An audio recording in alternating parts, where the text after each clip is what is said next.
God, what a sexy audience. Sexy audience of lesbians. I would scissor every single one of you in the front row. No homo. I'm not a lesbian. I had trial once, and I figured I don't like softball.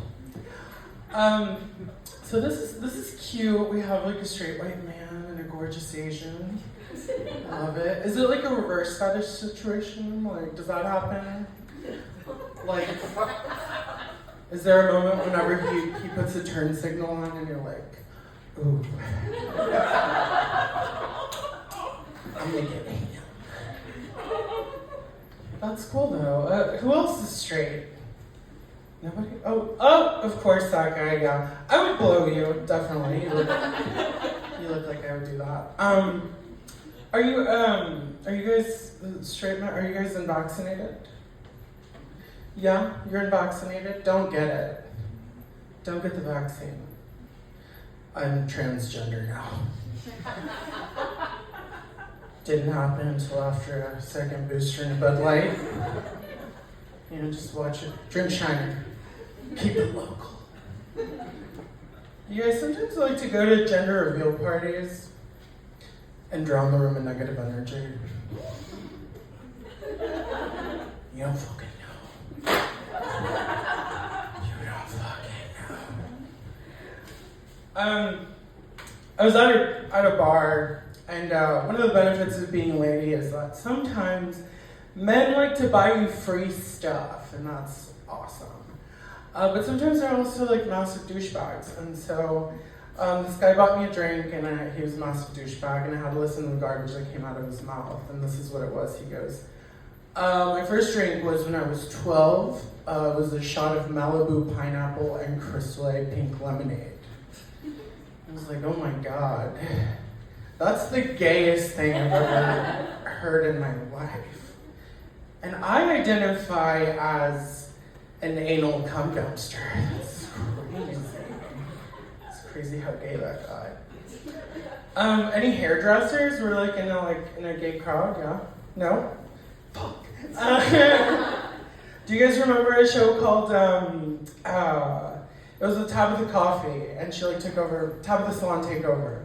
Oh my God, this show is great. It's about a lady from Australia that would come into your hair salon and just criticize everything. She'd just like, your walls are absolutely filthy. And then her tagline was like, Henry Case, I'm taking over. And the really exciting part of that was that she started taking over like everything, like restaurants and like hotels. I always wanted to see her take over a whorehouse. Like, Cinnamon, I've been watching you give this blowjob for the past 20 minutes. You've barely played with balls, and here's no fingers in his anus. Hand me your penis. I'm taking it. She's a lesbian, it's okay. It's just business. Do you guys anybody suffer with mental health stuff? Yeah, you know, you guys like go to therapy and get taken care of and stuff. Yeah, I know. I don't. That fucking sucks for you. I am a perfectly normal comedy transgender prodigy, 36-year-old. So I don't really deal with that. And but I have a lot of like white friends. I'm not white, by the way.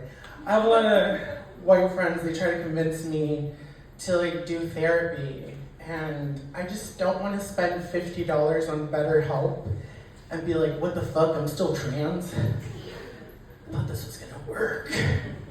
Those $50, that's like 5 good scratch-offs. God damn it.